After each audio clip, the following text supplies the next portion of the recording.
le changement d'identité est un des fondements les plus importants, à mon sens, du développement personnel, du changement. Euh, c'est ce qui est le plus déstabilisant, c'est-à-dire C'est devenir, clair. devenir un nouveau soi. Ouais. On part de d'où, on va où et on veut obtenir quoi. Donc, le changement d'identité, ça va aller remuer nos plus profonds fondements, en fait. Ce qui va être important, c'est d'être au clair sur qui je suis aujourd'hui, qui j'ai été dans le passé aussi, histoire de regarder un petit coup dans le rétroviseur. Pas trop longtemps, parce que quand je suis dans le rétro, ça s'appelle la nostalgie ou l'amertume, ou on peut être dans la colère ou la tristesse. Et ce que ça amène de trop regarder dans le rétro, c'est qu'on ne regarde pas devant et on risque de rater le virage du changement d'identité. Mais c'est intéressant quand même d'aller jeter un petit coup d'œil dans le rétro, de se dire d'où je pars, où je suis maintenant. C'est un homework vraiment très intéressant qui peut intéresser vraiment tout le monde. D'où je pars, quel est le chemin parcouru. Et parfois, on peut se rendre compte que finalement, on partait peut-être de plus loin qu'on imaginait quand on est là maintenant. On a tendance à se juger parfois un petit peu durement sur notre parcours. Mais déjà, on est là, on est vivant, on est des survivants, on est des résilients, on est des warriors, on est des gens empathiques, d'où sinon on n'aurait pas du tout de proches et on serait des vieux aigris tout pourris. Donc, vraiment d'aller mesurer tout ce que j'ai traversé, tout ce que j'ai résolu comme problème, comme challenge émotionnel, tout ce qui a fait, euh, tout ce qui m'a fait évoluer, tout et je l'aime autant que je la déteste cette expression. Ce qui ne te tue pas te rend plus fort. Parce que c'est vrai que, mais à la même hauteur de ce que ça m'a renforcé, à la même hauteur ça a pu m'abîmer. Pour autant, j'ai appris des deux côtés. Même si ça m'a abîmé, et ben, à un certain niveau, ça me montre ce que je ne veux plus dans ma vie. Et si ça m'a renforcé, ben, ça me donne des, des compétences, des capacités pour mieux avancer dans le futur. Donc, le petit coup de rétro. Une fois qu'on a regardé dans le rétroviseur et qu'on s'est félicité, il ne faut pas oublier cette partie-là, hein. Se féliciter d'être en gratitude pour soi du chemin parcouru et de l'évolution. Parce qu'on s'est choisi. Et, et quand on est en conscience, eh ben, on se choisit et on se comme réépouse régulièrement dans une nouvelle version de soi au fur et à mesure. Et donc, je crois qu'être en couple avec soi-même consciemment, c'est une des plus belles choses qui soit. Ça n'empêche pas d'être en couple à côté, hein, qu'on soit clair. Mais déjà, de s'aimer profondément, s'aimer, se respecter, se le dire et se reconnaître dans la beauté de l'humain qu'on est, c'est pas être narcissique, c'est vraiment se respecter dans la totalité de son être. Donc voilà, une fois que le petit coup dans le rétro, il a été fait, qu'on a été en gratitude de qui on est, de qui on a osé devenir. Et on peut aussi être dans l'empathie et s'envoyer beaucoup d'amour sur tout ce qu'on a traversé. Parce que parfois, il y en a qui sont dans la vie en mode, la vie c'est un combat, et je suis en mode warrior. Et je sais que si je suis un petit peu dans mes émotions, peut-être que je vais avoir l'impression que je vais tomber. Okay, donc je reste fort ou forte. Et du coup, je ne m'accorde pas de douceur et je ne m'accorde pas de voir non plus euh, mon être blessé. Et ce moment-là, il est important. Pourquoi? Parce que ça permet de s'accorder de la douceur aussi quand on est trop dur envers soi-même. Ça permet de se dire, OK, il est temps de penser mes plaies. Il est temps de penser du verbe penser aussi, réfléchir. Il est temps de penser mes plaies aussi pour savoir ce qu'elles m'ont apporté, ce qu'elles m'ont emporté, faire le bilan, voilà. Et de se dire, ok, oui, c'est vrai, j'ai survécu. Oui, c'est vrai, je suis là aujourd'hui. Mais ça n'a pas toujours été facile. Et comment je pourrais être doux et douce envers moi à partir de maintenant pour honorer aussi la part blessée en moi. Euh, c'est intéressant aussi de faire un travail sur l'enfant intérieur à ce moment-là parce que ce que je peux voir avec mes clients, c'est que c'est qu'ils ont tendance soit à pas du tout aller écouter l'enfant intérieur, c'est-à-dire le petit garçon, la petite fille qui est à l'intérieur d'eux, qui a été blessé, qui n'a pas été peut-être entendu, peut-être pas pris en compte, peut-être pas aimé à la hauteur de ce qu'ils auraient souhaité, ce qu'ils auraient voulu, parce qu'ils avaient les parents parfaits pour être qui ils sont devenus, mais pas les parents parfaits qu'ils avaient dans leur imaginaire, dans des attentes parfois irréalistes. Et donc, d'aller vraiment apporter beaucoup d'amour à cet enfant intérieur. Mais parfois, alors, soit il l'écoute pas du tout, soit parfois il l'écoute trop. Et ça, c'est pas bon non plus. Et j'en parlais pas plus tard que ce matin à mon équipe. Euh, c'est que on, quand on s'est nié ou renié, quand on n'a pas accueilli l'enfant intérieur, à un moment, c'est comme submergent ce besoin. Et on va aller comme peut-être dans l'autre sens, mais dans le sens vraiment complètement de l'autre côté. Ou parfois, l'enfant, il est tellement plaignant et victime à l'intérieur que même sans qu'on ait à switcher de mode, d'être en mode de dur à vraiment en mode accueil complet et trop, ça peut être vraiment qu'on est encore en mode immature et victime à l'intérieur. Je parle de manière tout à fait générale et globale, hein. Si des choses résonnent pour vous de manière juste, prenez-les. Si ça ne résonne pas, ne les prenez pas. Et parfois, on est comme en mode immature, comme si l'enfant blessé était encore saignant à l'intérieur et avoir besoin d'être vu, reconnu, entendu dans cet enfant. Et donc, ça donne un mode immature à l'intérieur, mais qui est incompatible avec une vie d'adulte et qui va comme aller abîmer nos relations et qui parfois vont nous faire ou accepter l'inacceptable parce qu'on n'est pas capable de se positionner en tant qu'adulte pour se défendre dans l'adulte qu'on est devenu, ou parfois être en mode un peu capricieux émotionnellement, c'est-à-dire ne rien supporter ou fuir à la moindre difficulté ou au contraire exploser. Et ça, c'est pas un mode adulte non plus. C'est pour ça que ça va être important d'aller gérer, cocooner, moi je dis reparenter son enfant intérieur à la juste mesure. C'est-à-dire prendre conscience et faire ce travail vraiment en conscience d'être son bon parent bienveillant, son parent à soi, comme on l'aurait voulu et imaginé au top de ce qu'on aurait pu attendre de ses propres parents s'ils ont été déficients ou défaillants sur certaines choses. Et se reparenter, c'est ça.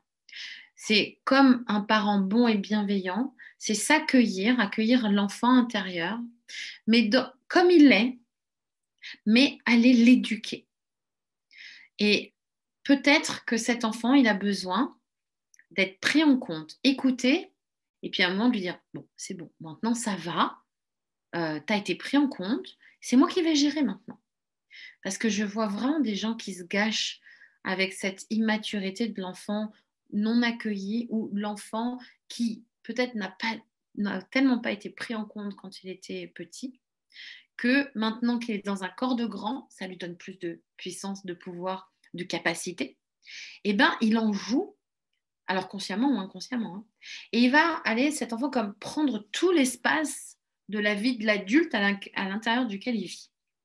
Et du coup, ce que ça peut donner, c'est que on va passer à côté de capacités, passer à côté de relations matures, de relations d'adulte à adulte, passer à côté de peut-être de réussite professionnelle, sociale.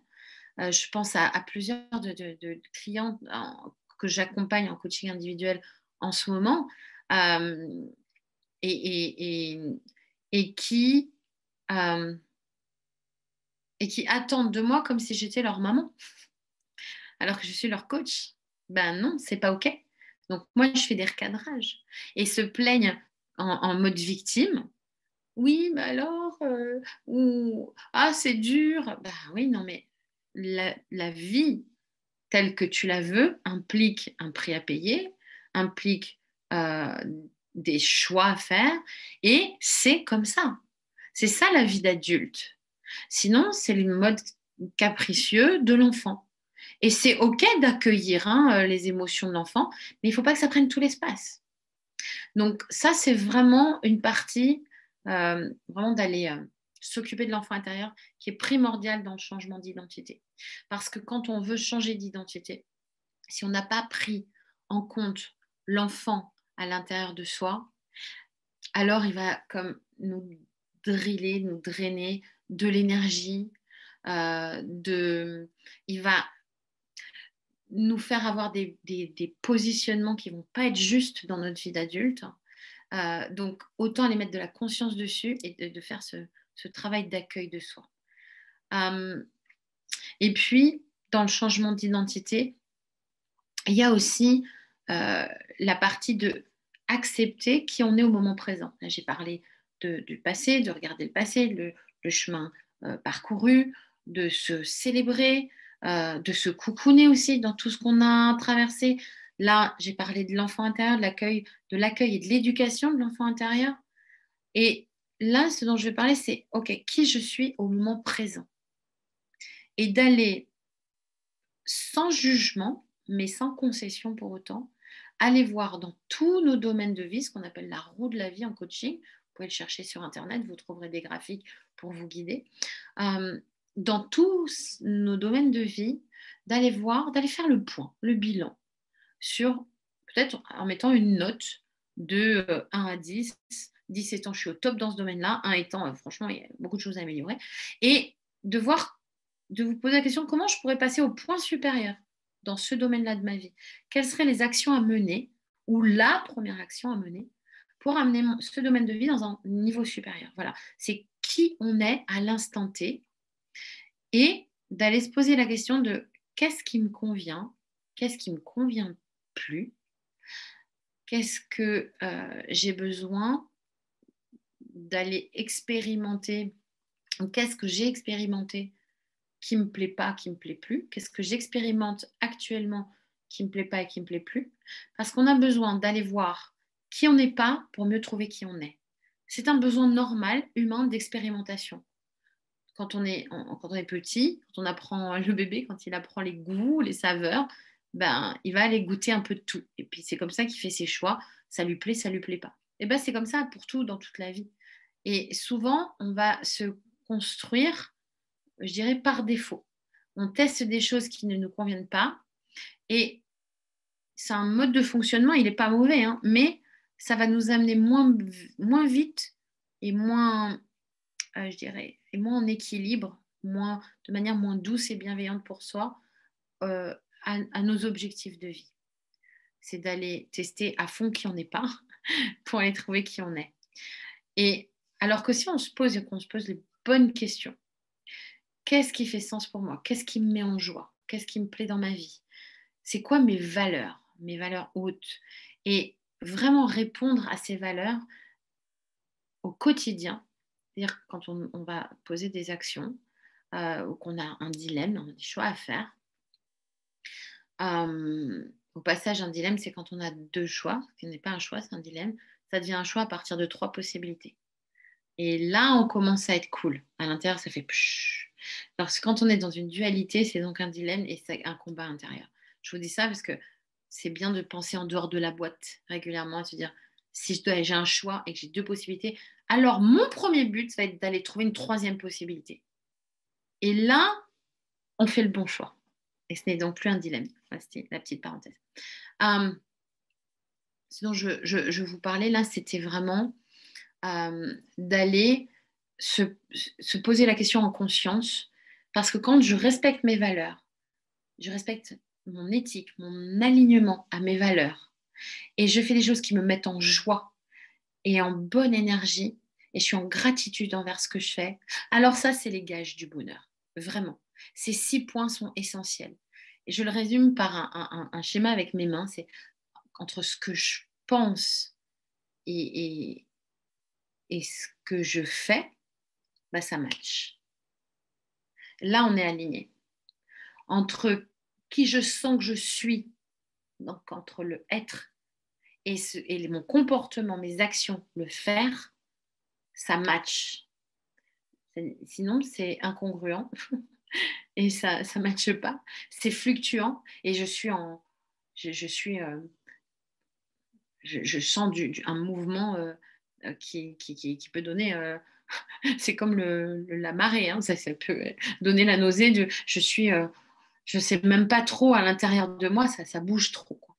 Donc, ce qui va être important, c'est vraiment d'aller voir son alignement. Donc, qui je suis, qu'est-ce que je fais concrètement et en quoi bah, c'est raccord ou pas.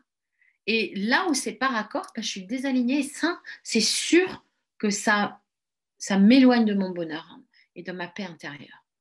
Donc, c'est faire un constat, voilà, au moment présent avec ça. Et puis, une fois qu'on a été voir, qu'on a été faire sa fiche d'identité au présent, car qu'est-ce que je fais, qui je suis, qu'est-ce qu'il faudrait que je retire qui n'est pas congruent avec moi-même, qu'est-ce qu'il faudrait que j'apprenne ou que je comprenne, quelles vont être les capacités, les apprentissages que j'ai à mettre en place, et les actions dans chaque domaine de ma vie. Là, c'est un point complet. Une fois que c'est fait, se poser la question de qui je veux être dans 6 mois, un an. On n'est pas obligé de se poser la question de dans 10 ans, parce que souvent, on se fait toute une montagne de ce qu'on peut atteindre dans 10 ans, juste parce qu'on minimise la force des petits pas au quotidien.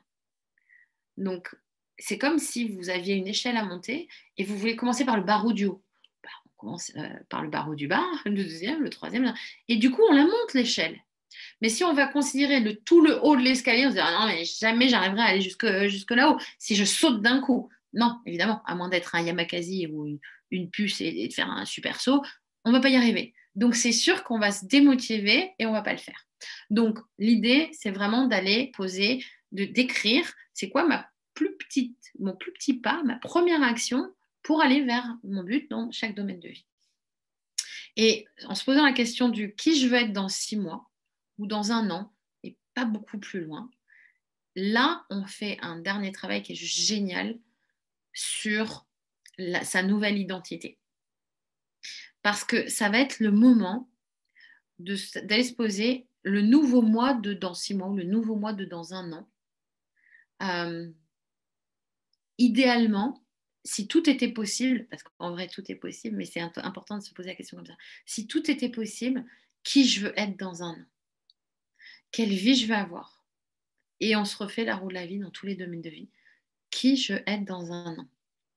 Et là, se mettre les 2 fiches à côté, là, quelque part, les 2 fiches d'acteurs avec les comportements, les traits, les caractéristiques de le présent, dans un an. OK, par rapport à ces deux-là, c'est quoi le gap?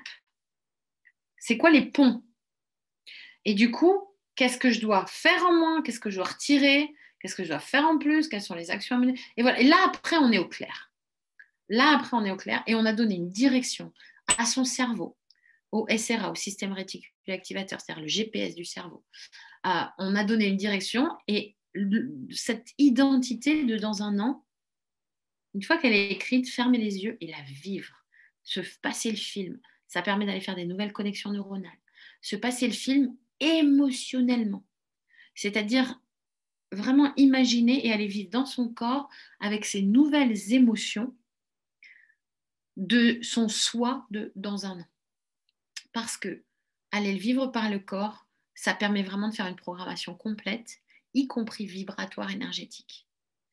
Passer par le corps pour vivre sa nouvelle réalité, et là, énergétique, nouvelle connexion neuronale, système réticulé activateur activé.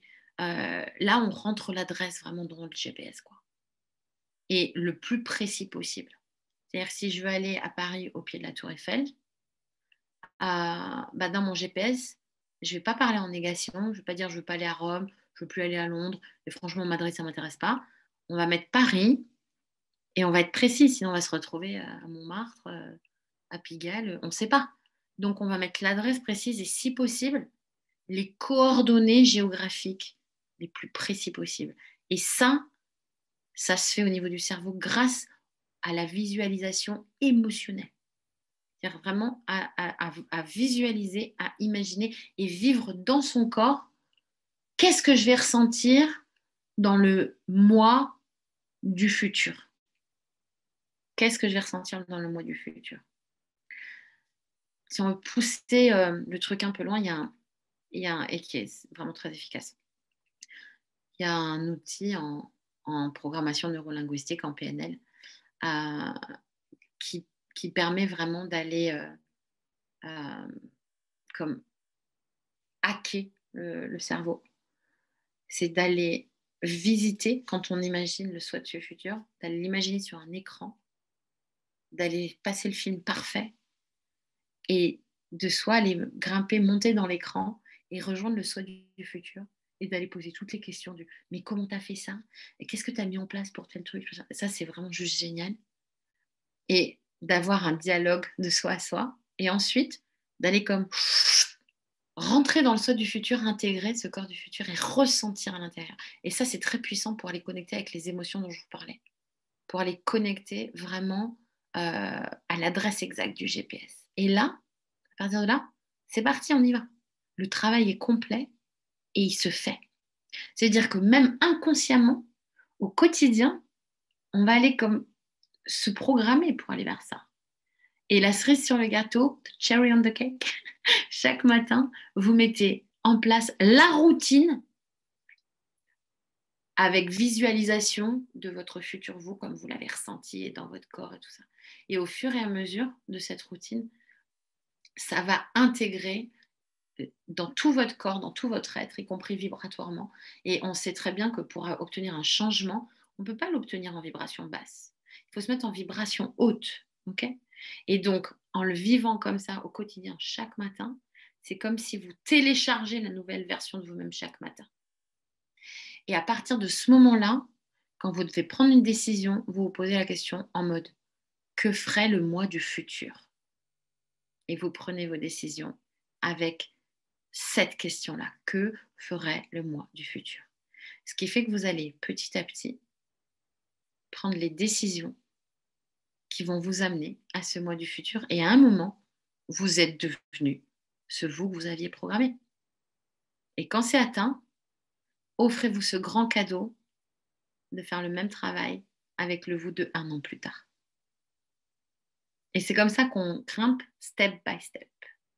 Et qu'on hack le cerveau, qu'on hack le corps, qu'on hack le niveau énergétique. Soyez des hackers de votre vie. Et je vais même aller plus loin, soyez des acteurs de votre vie.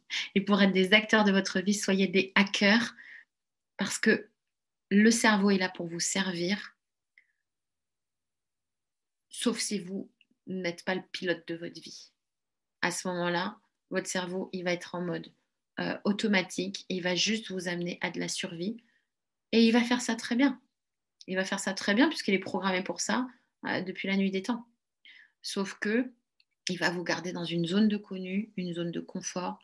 Il va vous amener vers des errements émotionnels anciens, des schémas répétitifs, ce à quoi il sait que vous allez survivre, mais qui vous ramène toujours à l'ancien vous, que vous ne voulez plus forcément être. Donc, soyez très en conscience de ça. Je vous souhaite vraiment de mettre toutes ces étapes, comme je les ai expliquées vraiment, step by step, en place, jusqu'à la cerise sur le gâteau de la routine. Et vous allez passer une vie en mode vraiment 3.0 et avoir des shifts d'identité réguliers, tout en douceur. Parce que ça sera travaillé, programmé. Donc, vous allez rester sur une frange émotionnelle qui va être stable, au lieu de faire des yo-yo émotionnels dans vos shifts identitaires. accompagner vos changements d'identité par ce travail de fond et je vous assure que vous allez avoir la vie de vos rêves en 2 temps, 3 mouvements beaucoup plus vite que vous l'avez imaginé. Quoi qu'il en soit, moins d'1 an, c'est clair. Voilà, voilà. J'espère que ça vous aura aidé, tout ce que je vous ai raconté aujourd'hui.